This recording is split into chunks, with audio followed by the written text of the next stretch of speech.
नमस्कार, आप देख रहे हैं हमारा स्पेशल सेगमेंट खबर दिन भर और मैं हूं भारती शर्मा। सबसे पहले रुक करेंगे कुछ खास सुर्खियों का। प्राय पाकिस्तान भारत का नाम लेकर मिसाइल कार्यक्रम पर देने लगा सफाई। केजरीवाल दिल्ली के सीएम नहीं बन सकते, सुप्रीम कोर्ट का हवाला देते हुए कांग्रेस नेता संदीप दीक्षित ने किया दावा।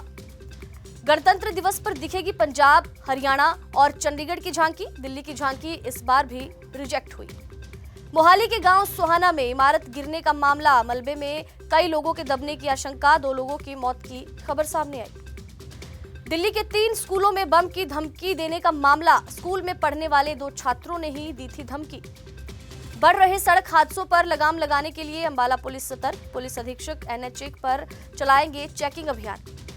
हिमाचल समेत 3 राज्यों में तापमान 0 डिग्री से नीचे, यूपी में आज, MP में कल बारिश के आसार। Olympic medallist hockey captain Harmanpreet को मिलेगा खेल रत्न, 30 खिलाड़ियों को दिया जाएगा अर्जुन अवार्ड। पूर्व क्रिकेटर रॉबिन उथप्पा के खिलाफ अरेस्ट वारंट जारी, कर्मचारियों का PF जमा नहीं करने का आरोप, 23 लाख रुपए का बकाया बाकी। पुष्पा ने छीन लिया शाहरुख का सिंहासन, सारे रिकॉर्ड तोड़कर बना बॉक्स ऑफिस का राजा। अब खबरें विस्तार से। पाकिस्तान का जिक्र हो और कोई विवाद ना हो, ऐसा हो नहीं सकता। नया विवाद पाकिस्तान के मिसाइल कार्यक्रम को लेकर हुआ। हाल ही में पाकिस्तान के लंबी दूरी के बैलिस्टिक मिसाइल कार्यक्रम की अमेरिका ने आलोचना की थी। अब अमेरिका के बयान पर पाकिस्तान का जवाब आया है। पाक ने अमेरिका के दावों पर ऐतराज जताते हुए उसे खारिज कर दिया और इसे तर्कहीन बताया। दरअसल अमेरिका ने कहा था कि पाक ने ऐसी मिसाइल बनाई है जिसकी जद में अमेरिका भी हो सकता है। अमेरिका के आरोपों के बाद पाकिस्तान ने कहा कि ये सब अनर्गल आरोप है। पड़ोसी मुल्क ने कहा कि एक बड़े और गैर नाटो देश के विरुद्ध ऐसे आरोप दोनों के रिश्ते खराब कर सकते हैं।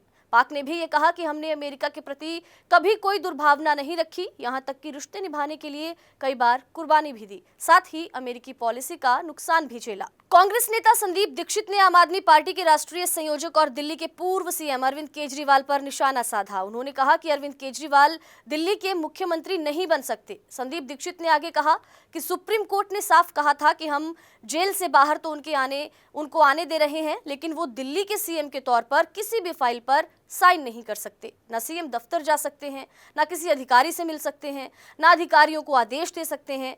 यानी सुप्रीम कोर्ट ने तो तय कर दिया था कि केजरीवाल को CM बनने का कोई अधिकार नहीं। कांग्रेस ने संदीप दीक्षित को नई दिल्ली सीट से चुनावी मैदान में उतारा है और इस सीट पर आम आदमी पार्टी के संयोजक और दिल्ली के पूर्व मुख्यमंत्री अरविंद केजरीवाल विधायक हैं। केजरीवाल ने 2013 विधानसभा चुनावों में दिल्ली की पूर्व CM शीला दीक्षित को इस सीट पर हराया था और तब से वो इस सीट से लगातार विधायक हैं। अब इस बार देखना होगा कि संदीप की हार का बदला वो ले पाते हैं या नहीं। दिल्ली विधानसभा चुनाव की तारीखों का ऐलान तो अभी तक नहीं हुआ, हालांकि इसके फरवरी में आयोजित होने की संभावना है। गणतंत्र दिवस 2025 के अवसर पर कर्तव्य पथ पर दिखने वाली है झांकी और पंजाब की झांकी को इसमें चुना गया है। इस बार पंजाब की झांकी का चयन किया गया, जबकि पिछली बार इसको मंजूरी नहीं मिली थी। साथ ही हरियाणा और चंडीगढ़ की झांकी भी इस साल के गणतंत्र दिवस पर कर्तव्य पथ पर दिखाई देगी। आपको बता दें कि पिछले साल पंजाब की झांकी को गणतंत्र दिवस पर कर्तव्य पथ पर प्रदर्शित करने की अनुमति नहीं दी गई थी, लेकिन इस बार इसे एक बार फिर से सम्मानित किया गया है।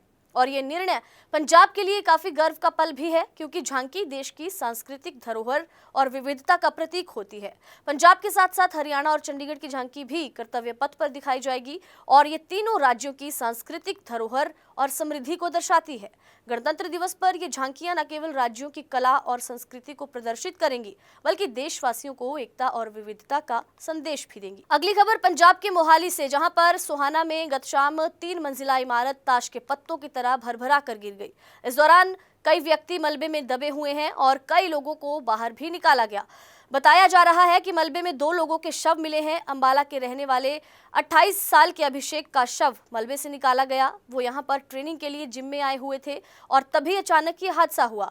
तो वहीं आपको जानकारी दे दें कि हिमाचल की रहने वाली दृष्टि वर्मा का शव भी मलबे से निकाला गया था और इस इमारत में बने PG में वो रहती थी। इस मामले में पुलिस ने इमारत के मालिक परविंदर सिंह और गगनदीप के खिलाफ केस दर्ज किया है गैर इरादतन हत्या का, और NDRF और फौज द्वारा रेस्क्यू ऑपरेशन भी वहां पर लगातार जारी है। तो वहीं कहा यह भी जा रहा है कि मलबे में अभी भी लोग दबे हुए हैं जिनकी तलाश की जा रही है। जानकारी के अनुसार इस इमारत की जो बेसमेंट और ग्राउंड फ्लोर थे वहां पर जिम था, पहली मंजिल पर ट्यूशन सेंटर था, दूसरी मंजिल पर पीजी था और इस इमारत की बेसमेंट में खुदाई की जा रही थी और इसी कारण ये बिल्डिंग भरभरा कर नीचे गिरी और इस घटना से पूरे इलाके में सनसनी मची हुई है। आए दिन NH1 पर बेतरतीब चलाने वाले हैवी व्हीकल की वजह से सड़क हादसे हो रहे हैं जिसमें लोगों की कीमती जान जा रही है। ऐसे में हादसों पर लगाम कसने के लिए अंबाला पुलिस अधीक्षक के निर्देश पर थाना पुलिस ने अब रोजाना चेकिंग अभियान शुरू किया है। लेन में ना चलने और गलत तरीके से टेक ओवर करने वाले, नियमों की उल्लंघन करके तेज गति से गाड़ियां चलाने वालों के खिलाफ अब शिकंजा कसना पुलिस ने शुरू कर दिया है। इस प्रकार से गलत तरीके से चलने वाले वाहनों के कारण अक्सर दुर्घटनाएं होती हैं जिसमें कीमती जान भी जाती है। पुलिस ने NH1 पर नाकेबंदी करके इस तरह के चालान किए हैं, लोगों के कुछ को वार्निंग देकर छोड़ा है। पुलिस चौकी के इंचार्ज की ओर से भी कहा गया कि इस प्रकार रोजाना की घटनाओं से निजात पाने के लिए हर रोज चेकिंग अभियान पुलिस की ओर से चलाया जाएगा, चाहे ट्रक हो या बस हो। नियमों की अवहेलना किसी भी गाड़ी वाले को नहीं करने दी जाएगी, किसी को बख्शा नहीं जाएगा। इसी तरह के अभियान हैं जो गलत तरीके से ड्राइविंग करने वाले हैवी व्हीकल्स को नियमों की उल्लंघना ना करने का पाठ भी पढ़ाते हैं।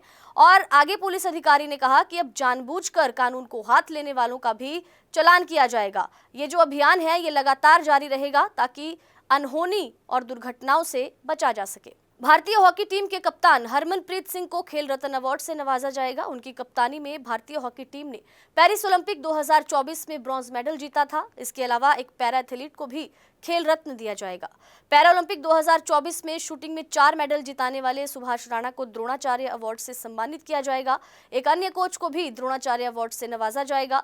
नेशनल स्पोर्ट्स अवार्ड कमेटी की बैठक में ये फैसला किया गया। नेशनल अवार्ड कमेटी की बैठक पिछले हफ्ते हुई थी और सूत्रों के अनुसार 2024 में 30 खिलाड़ियों को अर्जुन पुरस्कार दिया जाएगा, जिसमें 17 खिलाड़ी सामान्य और 13 पैरालंपिक खिलाड़ी हैं। पैरालंपिक गेम्स 2024 में मेडल जीतने वाले सभी पैरा एथलीट जिन्हें पहले अर्जुन पुरस्कार नहीं मिला है, उन सभी को ये सम्मान मिलेगा। पेरिस पैरालंपिक 2024 में भारत ने 29 मेडल जीते थे और आगे आपको जानकारी दे दें कि इनमें 7 गोल्ड थे, 9 सिल्वर थे और 13 ब्रॉन्ज मेडल भी इसमें शामिल थे। खबर दिन भर के स्पेशल सेगमेंट में आज के लिए बस इतना ही। देश दुनिया की ताज़ा तरीन खबरों को देखने के लिए देखते रहिए माई हिंदी टीवी।